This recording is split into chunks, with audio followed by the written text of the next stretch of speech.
उस पार्टी के कैंडिडेट के बारे में भी लोग जानते हैं कि जब वह कभी किसी दल का रहा ही नहीं।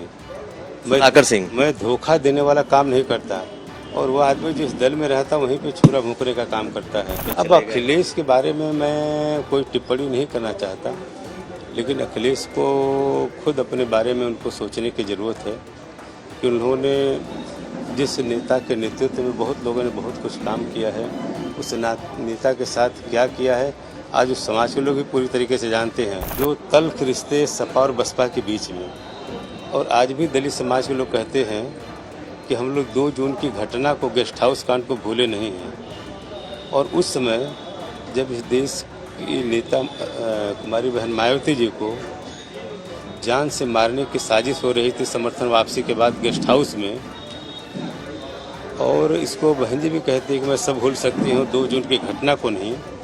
जब ब्रह्मदत्त द्विवेदी तत्कालीन जो भाजपा विधायक ने अपनी जान को जोखिम में लेकर के बहन कुमारी मायावती को जान बचाने की बात की, इसके बाद भाजपा ने समर्थन दे करके बसपा की सरकार बनाने का काम किया है। आज सारे लोग दलित इससे प्रभावित होकर के आज कमल की बटन दबाने की तैयारी कर लें, क्योंकि उनके मन में बस एक ही है कि यह जो चुनाव है आने वाले 2024 का लिटमस टेस्ट है।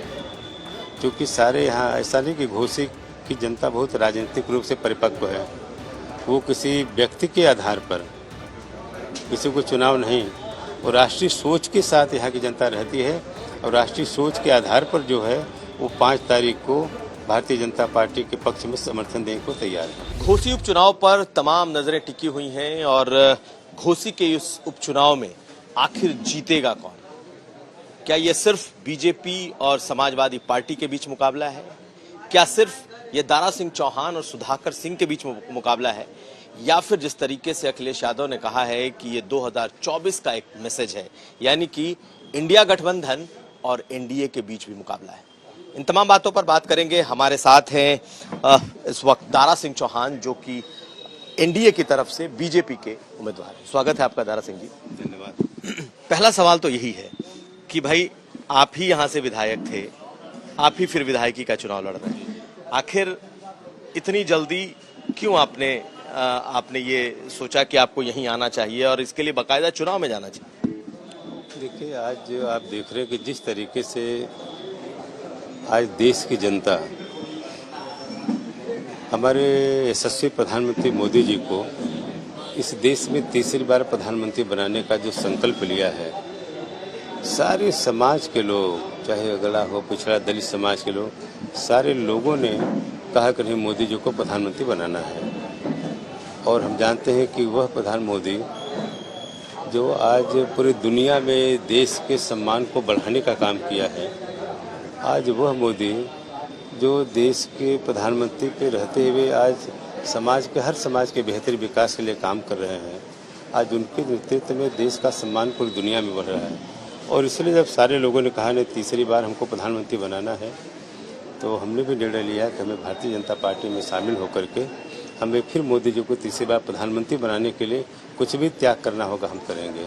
इसलिए हम लोग निर्णय लिए, इस पार्टी में आए, और फिर सारे लोगों ने उसी दिन से संकल्प लिया कि फिर मोदी जी, इसीलिए चुनाव जो हो रहा है खाली होने के बाद पूरी जनता इस बात को बखूबी जानते हैं। विरोधी अपने तरीके से चाहे जो ही प्रचार करे, हर समाज के लोग आज मैं देख रहा हूँ, चाहे अगड़ा हो, पिछड़ा हो, दलित हो, यहाँ तक अकलियत के लोग आपको सड़कों पर मिल जाएंगे कि पहली बार जो है मोदी जी को प्रधानमंत्री बनाने के लिए इस घोसी विधानसभा से दारा सिंह चौहान को जिताने के लिए पूरी शिद्दत के साथ भाजपा को कमल के बटन दबाने की तैयारी कर ली है। लेकिन आप तो कह रहे हैं कि मोदी के लिए ये चुनाव है, और आप लेकिन कहा यह जा रहा है कि आप खुद मंत्री बनने के लिए चुनाव लड़ रहे हैं। देखिए, मंत्री, अगर हमारी पार्टी इतनी बड़ी पार्टी है, इतनी बड़ी पार्टी है, मैं पार्लियामेंट में रहा हूँ, मैं पार्लियामेंट्री पार्टी का लीडर भी रहा हूँ, मैं मिनिस्टर भी रहा हूँ, मुझे उसका नहीं।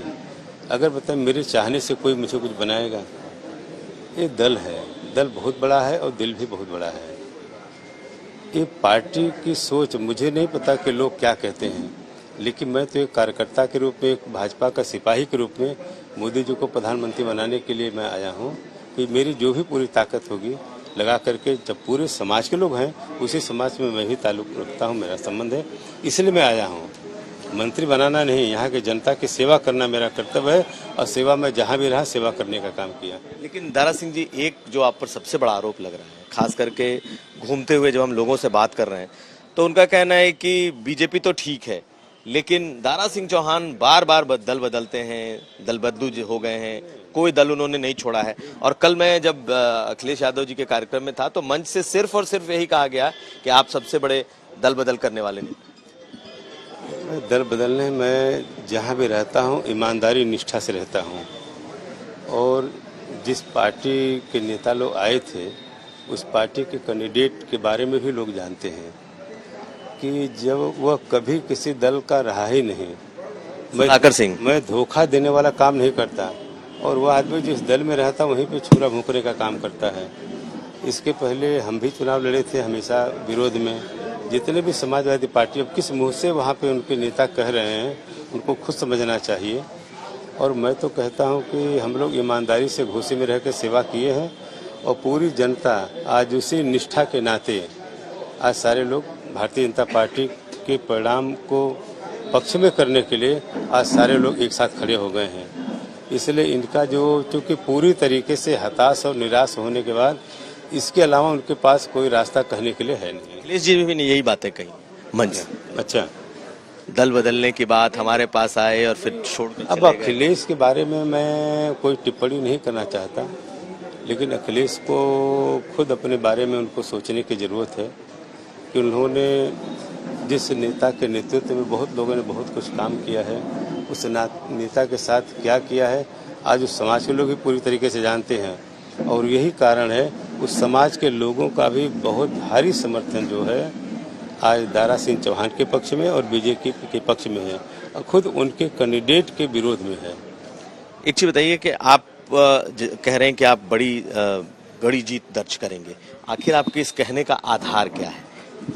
देखिए, जो सामाजिक समीकरण यहाँ का है, जो लोग अपने से मान लेते हैं, चाहे वह वोट जो हमेशा से बीजेपी के साथ रहा है, और ख़ास करके जब से मोदी जी इस देश की सियासत में आए, प्रधानमंत्री बने, वो सारा समाज, चाहे चौहान हो, राजभर हो, निषाद हो, बिंद हो, शर्मा हो, पाल हो, पटेल हो, चौरसिया हो, प्रजापति हो, खट्टिक, जो भी समाज के लोग हैं, अगड़ी समाज के बड़े पैमाने पे साथ रहे हैं। व्यापारी समाज हमेशा साथ रहा है, और बहुत सारे ऐसे लोग हैं कि जब माननीय मोदी जी ने आह्वान किया कि पसमादा समाज, जो आज़ादी के 70 साल तक जिस पसमादा समाज जो किसी पार्टी का वोट बैंक बना रहा, उनके बेहतरी विकास के लिए कुछ नहीं हो पाया, आज माननीय प्रधानमंत्री के आह्वान पर आप देख रहे हो सड़कों पे कि अकलियत के लोग ही बड़े पैमाने पर मोदी जी के नाम पर, भाजपा के नाम पर कमल के बटन दबाने की पूरी तैयारी कर लिए हैं। और मैं इसी क्षेत्र में रह करके मेरा राजनीतिक जीवन बड़ा साफ रहा है। मैंने हमेशा लोगों की, कभी किसी की हत्या कराने का काम नहीं किया, किसी के बीच में झगड़ा लगाने का काम नहीं किया, हमेशा जो ईमानदारी से लोगों के बेहतरी विकास के लिए काम किया है। इससे प्रभावित होकर के जो वोट का कॉम्बिनेशन है वो पूरी तरीके से, और बड़े पैमाने पर दलित समाज के लोग भी आज भारतीय जनता पार्टी की कमल की बटन दबाने की तैयारी कर लिए। वही मैं सवाल था कि मायावती तो इस बार चुनाव में लड़ नहीं रही है, बसपा लड़ नहीं रही है, तो कहा यह जा रहा है कि दलितों का एक बड़ा तबका इस बार सपा की तरफ भी मूव कर सकता है। मायावती इंडिया गठबंधन की तरफ उनके जाने की चर्चा हो रही, कुछ इस तरह की बातें हो रही है कि अब मैं गांव में जा रहा हूं, गांव में जाने के बाद जो तल्ख रिश्ते सपा और बसपा के बीच में, और आज भी दलित समाज के लोग कहते हैं कि हम लोग 2 जून की घटना को, गेस्ट हाउस कांड को भूले नहीं हैं। और उस समय जब इस देश की नेता कुमारी बहन मायावती जी को जान से मारने की साजिश हो रही थी समर्थन वापसी के बाद गेस्ट हाउस में, और इसको बहन जी भी कहते हैं कि मैं सब भूल सकती हूँ, 2 जून की घटना को नहीं।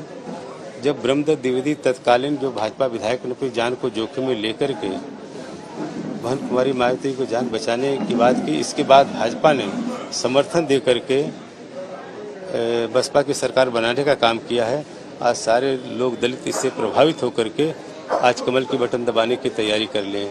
जिस तरीके से यहाँ के प्रत्याशी पर आरोप है, इस क्षेत्र में एक नहीं 3 दलित की हत्या का, एक महिला का, 2 और लोगों की हत्या का है, एक ब्राह्मण समाज के लोगों की हत्या जो उमेश पांडे हैं, उनके भाई अखिलेश पांडे की ब्लॉक के सामने, इससे सारे दलित पूरी तरीके से आहत है और उसका बदला लेने के लिए सारे दलित समाज के लोग आज हम लोगों को आशीर्वाद दे रहे हैं, मदद कर रहे हैं। इस बुनियाद पर हम कह सकते हैं कि भारी अंतर से भारतीय जनता पार्टी यहाँ पे जीतेगी। आपका आरोप है कि उनके ऊपर बहुत आरोप हैं, हत्या के आरोप हैं, तमाम आरोप हैं।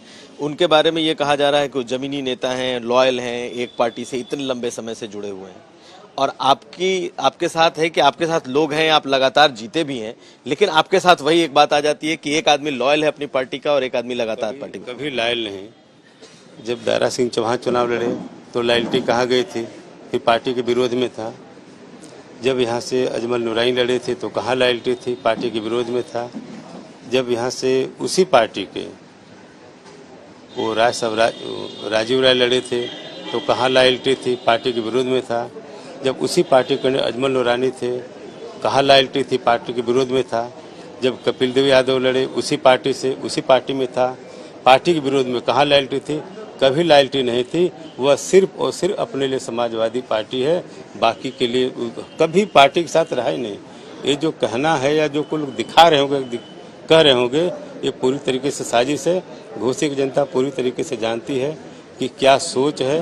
और दारा सिंह चौहान पे दल में मैं जहाँ भी रहा ईमानदारी से, निष्ठा के साथ रहा और आगे भी भारतीय जनता पार्टी में निष्ठा से हूँ और निष्ठा से रह करके मैं भारतीय जनता पार्टी और अपने मोदी जी को तीसरी बार प्रधानमंत्री बनाने के लिए जो कुछ भी मुझे करना होगा वो सब मैं त्याग करूँगा। आखिरी सवाल, आपको लग रहा है कि ये चुनाव सुधाकर सिंह बनाम दारा सिंह चौहान नहीं है, ये भाजपा वर्सेज सपा नहीं है, ये इंडिया गठबंधन बनाम एनडीए गठबंधन? देखिए, अब वह बात तो मैं नहीं कह सकता, लेकिन जिस तरीके से यहाँ के जनता में जागरूकता है, क्योंकि उनके मन में बस एक ही है कि यह जो चुनाव है आने वाले 2024 का लिटमस टेस्ट है।